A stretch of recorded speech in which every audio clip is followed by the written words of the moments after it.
इस मूवी की शुरुआत मार्स प्लेनेट से होती है। इस मार्स पर जोड़ांगा नाम का एक शहर होता है। यहाँ की खतरनाक मिलिट्री पूरे मार्स के लोगों पर कब्जा करना चाहती है। वहीं दूसरी तरफ हमें हीलियम नाम का एक और शक्तिशाली शहर दिखाया जाता है, जो कई सालों से बहादुरी के साथ जोड़ांगा का सामना करता आ रहा है। एक दिन दोनों शहरों की मिलिट्री के बीच भयंकर युद्ध छिड़ जाता है। तभी अचानक आसमान से उड़ते हुए 3 रहस्यमयी आदमी जोड़ांगा के पास आते हैं, जिनका लीडर सांग नाम का एक बेहद शक्तिशाली व्यक्ति होता है। सांग के पास कई खतरनाक शक्तियां थी और वह जोड़ांगा के किंग को एक बेहद ताकतवर वेपन देता है। ये पावर इतनी तेज और विनाशकारी थी कि पल भर में सब कुछ तबाह कर सकती थी। इसके बाद सांग किंग से कहता है कि अगर उसने उनकी बात मानी तो वह इस पूरे प्लेनेट पर राज करेगा। यह सुनकर किंग तुरंत उसकी बात मानने के लिए तैयार हो जाता है। असल में सांग के पास ऐसी अद्भुत शक्तियां थीं कि वह किसी का भी रूप धारण कर सकता था और किसी भी प्लेनेट पर आसानी से यात्रा कर सकता था। इसके बाद हम एक आदमी को देखते हैं जिसका नाम जॉन कार्टर था। जॉन कार्टर एक पोस्ट ऑफिस में जाता है और वह अपने नेफ्यू को एक लेटर लिखता है, जिसमें वह लिखता है कि तुम जितनी जल्दी हो सके यहाँ पर आज मैं तुमसे मिलना चाहता हूँ। हम देखते हैं कि वहीं पर कोई अनजान शख्स जॉन कार्टर पर नजर रख रहा होता है। जब उसके नेफ्यू को वह लेटर उसके हाथ लगता है तब वह बिना देरी किए अपने अंकल से मिलने के लिए निकल जाता है। वहाँ आकर उसे पता चलता है कि अचानक से उनके अंकल यानी जॉन कार्टर की डेथ हो चुकी है और वह उस जगह पर जाता है जहाँ पर जॉन कार्टर की डेड बॉडी थी और वह एक रूम था जिसे सिर्फ अंदर से ही खोला जा सकता था। यहाँ पर जॉन कार्टर का आदमी उसे बताता है कि हमने उसकी डेड बॉडी को दफन नहीं किया है, क्योंकि जॉन कार्टर की लास्ट विश थी कि उसे दफनाया ना जाए बल्कि सिर्फ खुले कॉफिन में बॉडी को रखकर छोड़ दिया जाए। जिसके बाद वह आदमी जॉन कार्टर के नेफ्यू को एक डायरी देता है जो कि जॉन कार्टर की ही थी। वह आदमी बताता है कि जॉन कार्टर ने यह डायरी सिर्फ आपके लिए ही लिखी थी और वह उस डायरी को पढ़ना स्टार्ट कर देता है, जिसमें लिखा गया था कि आज से लगभग 13 साल पहले मैं एक सोने की गुफा को ढूंढ रहा, लेकिन वहाँ कर्नल के लोग उसे पकड़ लेते हैं और उसे प्रिजनर बना लेते हैं। दरअसल वो सभी जॉन कार्टर को अपने साथ शामिल करना चाहते, लेकिन तभी वहाँ पर दुश्मनों के लोग आ जाते हैं जो कर्नल के सोल्जर्स पर अटैक कर देते हैं। लेकिन जॉन कार्टर के साथ कर्नल वहां से भाग जाते हैं और वह जाकर एक केव में छुप जाते हैं और ये वही गुफा होती है जिसकी तलाश जॉन कार्टर को थी, यानी सोने की गुफा, और वह पूरी की पूरी गुफा सोने से भरी हुई थी। तभी वहां पर एक आदमी आ जाता है। वह अचानक से जॉन कार्टर पर अटैक कर देता है और उसे मारने की कोशिश करने लगता है, लेकिन जॉन कार्टर उसे ही जान से मार डालता है। पता चलता है कि वह आदमी सांग का ही साथी था। जॉन कार्टर जब उस आदमी को मार डालता है तब वह अपने गले से एक डिवाइस निकालकर एक्टिवेट कर देता है, जिसमें ब्लू कलर की लाइट जलने लग जाती है और वह बहुत ही धीरे से बारसुम बोलता है। मर जाने के बाद जॉन कार्टर उससे वह डिवाइस ले लेता है और जॉन कार्टर भी कहता है बारसुम। बस ऐसा कहते ही जॉन कार्टर भी गायब हो जाता है और एक काफी बड़े डेजर्ट में आ जाता है। यहाँ पर जॉन कार्टर को कुछ भी समझ नहीं आता कि वह यहाँ आखिर कैसे पहुँच गया। वह देखता है कि अब वह बहुत बड़े बड़े जंप लगा पा रहा है और तेजी से दौड़ भी सकता है। असल में वह इस समय मार्स प्लेनेट यानी बारसुम पर होता है। इसी दौरान उस प्लेनेट के कुछ लोग उसे इतने बड़े जंप लगाते हुए देख लेते हैं और उसके पास आ जाते हैं। वे लोग दिखने में बेहद अजीब और काफी लंबे चौड़े थे, जिन्हें टार्क्स कहा जाता था। देखने में वे बिल्कुल भी इंसानों जैसे नहीं लग रहे थे। जब जॉन कार्टर उनसे कहता है कि वह वर्जीनिया से है और उसका नाम जॉन कार्टर है, तो वे लोग उसका नाम वर्जीनिया समझ लेते हैं। हालांकि उनका लीडर जॉन कार्टर को मारता नहीं है, क्योंकि उसने उसकी अद्भुत ताकत और बड़े बड़े जंप देख लिए थे। इसके बाद वे लोग जॉन कार्टर को पकड़कर अपने कबीले में ले जाते हैं। वहीं जिस डिवाइस की मदद से जॉन कार्टर यहाँ पहुंचा था, उसे उनका लीडर अपने साथ उठा ले जाता है। आगे हम देखते हैं कि आसमान में जोड़ांगा और हीलियम के बीच भयंकर युद्ध चल रहा होता है। हीलियम के किंग को यह बात अच्छी तरह पता थी कि जोड़ांगा के किंग के पास नेवी लाइट नाम की एक बेहद शक्तिशाली ताकत है, जिसका मुकाबला कोई भी नहीं कर सकता था। उसके सामने जीत पाना लगभग नामुमकिन था। तभी जोड़ांगा का किंग हीलियम के किंग से कहता है कि वह उसकी बेटी से शादी करना चाहता है। साथ ही वह वादा करता है कि अगर यह शादी हो गई तो वह हीलियम के लोगों को किसी भी तरह का नुकसान नहीं पहुंचाएगा। अपनी प्रजा की सुरक्षा के लिए हीलियम का किंग इस रिश्ते के लिए मान जाता है और अपनी बेटी की शादी जोड़ांगा के किंग से करवाने के लिए तैयार हो जाता है। लेकिन प्रिंसेस इस शादी से बिल्कुल भी खुश नहीं थी। यही वजह थी कि वह सबसे छुपकर वहां से भागने की कोशिश कर रही थी। नीचे से टार्कस भी ये सब देख रहे होते हैं। वे चाहते थे कि दोनों कबीले आपस में लड़ते लड़ते खत्म हो जाएं, ताकि पूरे मार्स पर सिर्फ उन्हीं का राज हो सके। भागते समय प्रिंसेस का प्लेन नीचे गिरने ही वाला होता है कि तभी जॉन कार्टर दूरबीन से उसे देख लेता है। वह अपनी बड़ी बड़ी छलांगों की मदद से तेजी से वहां पहुंचता है और प्रिंसेस की जान बचा लेता है। यह देखकर जोड़ांगा का किंग गुस्से में जॉन कार्टर पर नेवी लाइट से हमला करने ही वाला होता है, लेकिन तभी सांग उसे रोकते हुए कहता है कि ऐसा मत करो, मुझे ये आदमी बिल्कुल सही सलामत चाहिए। जोड़ांगा का किंग जैसे ही जॉन कार्टर को पकड़ने आगे बढ़ता है, तभी अचानक नीचे से टार्कस उन पर हमला कर देते हैं और फायरिंग शुरू कर देते हैं। मजबूर होकर जोड़ांगा के लोगों को अपनी जान बचाकर वहां से भागना पड़ता है। ये देखकर टार्कस बहुत खुश हो जाते हैं, क्योंकि उन्हें लगता है कि उन्होंने यह लड़ाई जीत ली है। इसके बाद टार्कस चाहते हैं कि जॉन कार्टर उनके लिए लड़े, लेकिन वह साफ मना कर देता है। तब टार्कस उसे धमकी देते हैं कि अगर उसने उनकी मदद नहीं की तो वे हीलियम की प्रिंसेस को मार डालेंगे। आखिरकार मजबूर होकर जॉन कार्टर उनकी बात मानने के लिए तैयार तैयार हो जाता है। यहाँ पर प्रिंसेस जॉन कार्टर से पूछने लगती है कि आखिर वह इतने बड़े बड़े जंप कैसे लगा सकता है। जॉन कार्टर कहता है कि उसे खुद भी नहीं पता कि वह यह सब कैसे कर पा रहा है, वह तो बस अपनी सोने की गुफा की तलाश में निकला हुआ है। इसी दौरान जॉन कार्टर को प्रिंसेस से यह पता चलता है कि वह अब पृथ्वी पर नहीं बल्कि मार्स प्लेनेट यानी बारसूम पर आ चुका है। ये सच जानकर जॉन कार्टर काफी हैरान रह जाता है। हालांकि प्रिंसेस को उसकी बात पर बिल्कुल भी यकीन नहीं होता कि वह सच में पृथ्वी से आया है, इसलिए वह उससे पूछती है कि आखिर वह इतनी दूर किसी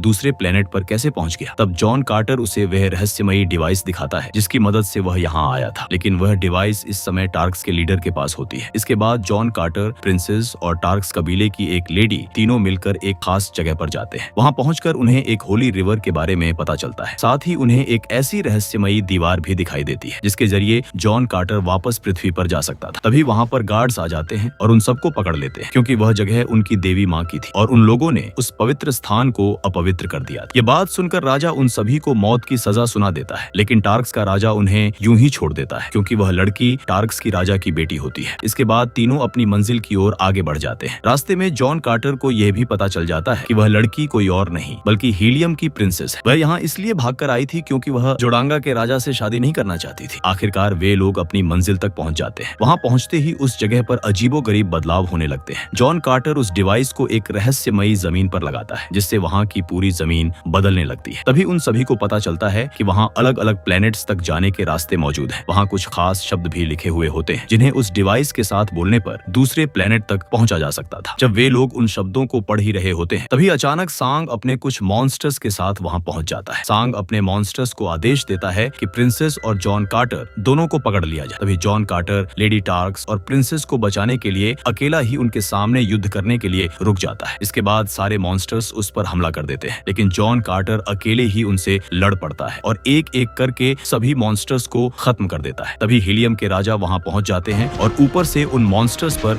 बम गिराने लगते, लेकिन तब तक जॉन कार्टर बुरी तरह घायल हो चुका होता है। इसके बाद हीलियम के राजा प्रिंसेस और जॉन कार्टर को अपने साथ ले जाते हैं। हालांकि टार्कस कबीले की वह लेडी जो उनके साथ आई थी समय रहते वहाँ छुप जाती है और इसी वजह से वह बच निकलती है। उसके बाद प्रिंसेस कार्टर को महल में बुलाती है और यह बात जानकर वह हैरान रह जाता है कि प्रिंसेस अब जोड़ांगा के राजा से शादी कर रही है। इसीलिए वह प्रिंसेस से पूछता है कि तुम ऐसा क्यों कर रही हो। तब प्रिंसेस कहती है कि तुम हमारे लोगों के लिए लड़ना नहीं चाहते और तुम अपनी दुनिया यानी प्लेनेट अर्थ पर वापस चले जाओ। इसीलिए मैं जोड़ांगा के किंग से शादी कर, यही मेरे लोगों के लिए सही साबित होगा। और वो जॉन कार्टर को डिवाइस निकालकर उसे दे देती है क्योंकि प्रिंसेस वो वर्ड्स जानती थी जिसके जरिए वह पृथ्वी पर वापस जा सकता था। प्रिंसेस जॉन कार्टर के हाथ पर वो डिवाइस रखती है। वह उससे कहती है, जो शब्द मैं बोल रही हूँ तुम भी मेरे साथ साथ दोहराओ। लेकिन जॉन कार्टर आखिरी शब्द नहीं बोलता क्योंकि अब वह प्रिंसेस को पसंद करने लगा था। तभी अचानक वहाँ का दरवाजा खुलता है और जोड़ांगा का किंग जो प्रिंसेस का होने वाला पति था वहाँ पहुँच जाता है। वह जॉन कार्टर को देख पाता, लेकिन उससे पहले ही जॉन कार्टर बड़ी छलांग लगाकर ऊपर भाग जाता है। सब लोगों के जाने के बाद जब जॉन कार्टर नीचे आता है तब उसकी मुलाकात वहाँ मौजूद एक रहस्यमयी लेडी से होती है, लेकिन असल में वह कोई और नहीं बल्कि सांग होता है जो एक औरत का रूप धारण करके वहाँ आया होता है। इसके बाद सांग अपनी नेवी लाइट का इस्तेमाल करके जॉन कार्टर को अपने कंट्रोल में ले लेता है। इतना ही नहीं, वह उस खतरनाक शक्ति को जॉन कार्टर के अंदर भी डाल देता है। अब जॉन कार्टर ना तो अपने मन से कुछ कर सकता था और ना ही वहाँ से भाग सकता था। सांग जॉन कार्टर से कहता है कि जब से वह इस प्लेनेट पर आया है उसकी शक्तियाँ पहले से कहीं ज्यादा बढ़ चुकी है। इसके बाद सांग एक लेडी का रूप धारण करके जॉन कार्टर को उस जगह लेकर जाता है जहाँ प्रिंसेस और जोड़ांगा के किंग की शादी होने वाली थी। आज रात उनकी शादी की सभी रस्में पूरी की जाने वाली थी और वहाँ सारी तैयारियां भी हो चुकी थी। सांग बताता है कि प्रिंसेस बेहद इंटेलिजेंट है क्योंकि उसने नेवी लाइट की असली सच्चाई का पता लगा लिया है। उसे यह भी मालूम चल चुका था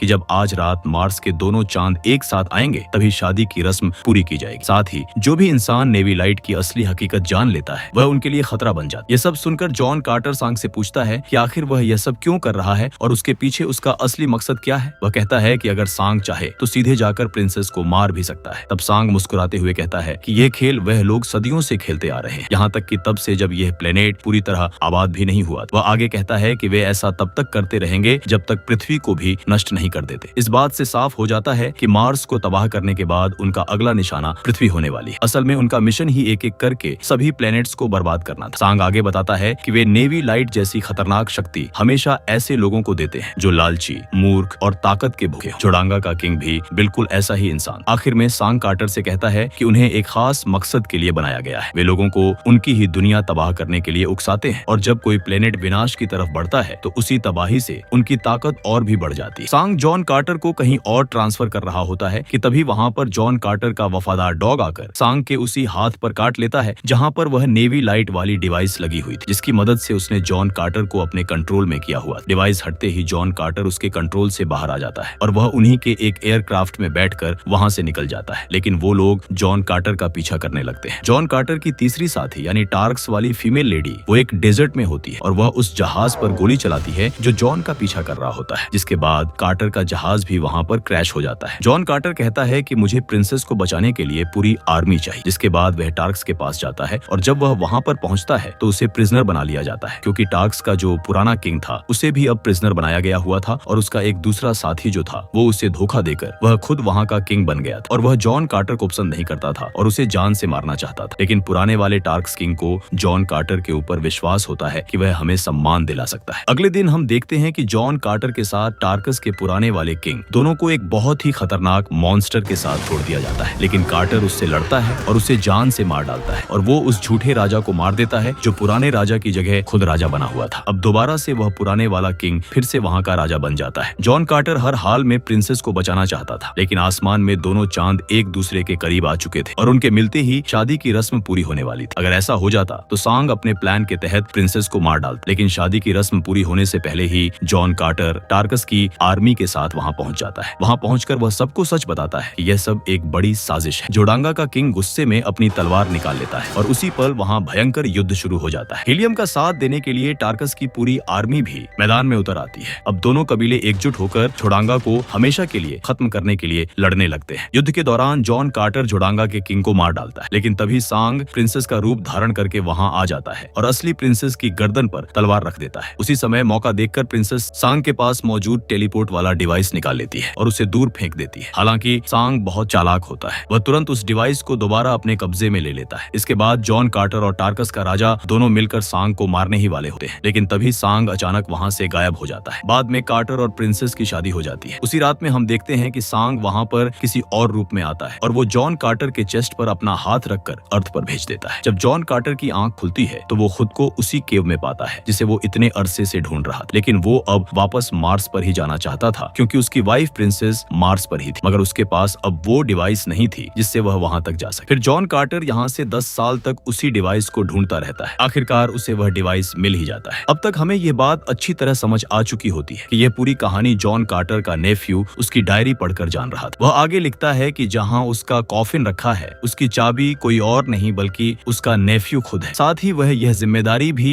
उसे सौंपता है कि अब उसकी बॉडी की हिफाजत करना उसी का काम है। इसके बाद जॉन कार्टर का नेफ्यू उस कमरे के दरवाजे को देखता है जहाँ कॉफिन रखा होता है। दरवाजे पर बहुत सारे अक्षर बने होते हैं। वह उन्हीं अल्फाबेट्स की मदद से अपना नाम लिखता है, लेकिन दरवाजा तुरंत खुल जाता है। लेकिन तभी पीछे से एक आदमी आकर उस पर हमला करने की कोशिश करता है। इससे पहले कि वह उसे मार पाता, अचानक किसी की गोली लगने से वह आदमी वहीं मर जाता है। जब जॉन कार्टर का नेफ्यू पीछे मुड़कर देखता है तो वह हैरान रह जाता है क्योंकि वह गोली जॉन कार्टर ने मारी होती है। इसके बाद जॉन कार्टर उस आदमी के पास जाता है और उसके कोट से वही रहस्यमयी डिवाइस निकाल लेता है जिसकी मदद से मार्स पर जाया जा सकता था। असल में वह मरा हुआ आदमी कोई और नहीं बल्कि सांग था, जो अपना रूप बदलकर पृथ्वी पर आया हुआ था। क्योंकि सांग किसी भी प्लेनेट पर जा सकता था, इसलिए वह जॉन कार्टर का पीछा करते हुए पृथ्वी तक पहुंच गया। आखिरकार जॉन कार्टर अपने मिशन में सफल हो जाता है। जाने से पहले वह अपने नेफ्यू से कहता है कि अपनी जिंदगी में कोई मकसद बनाओ, किसी से सच्चा प्यार करो और ऐसी किताब लिखो जिसे लोग हमेशा याद रखें। इसके बाद जॉन कार्टर उस डिवाइस को लेकर एक जगह लेट जाता है और फिर से मार्स पर पहुंच जाता है। ऐसी ही और शानदार फिल्मों की कहानियां देखने के लिए चैनल को जरूर सब्सक्राइब करें।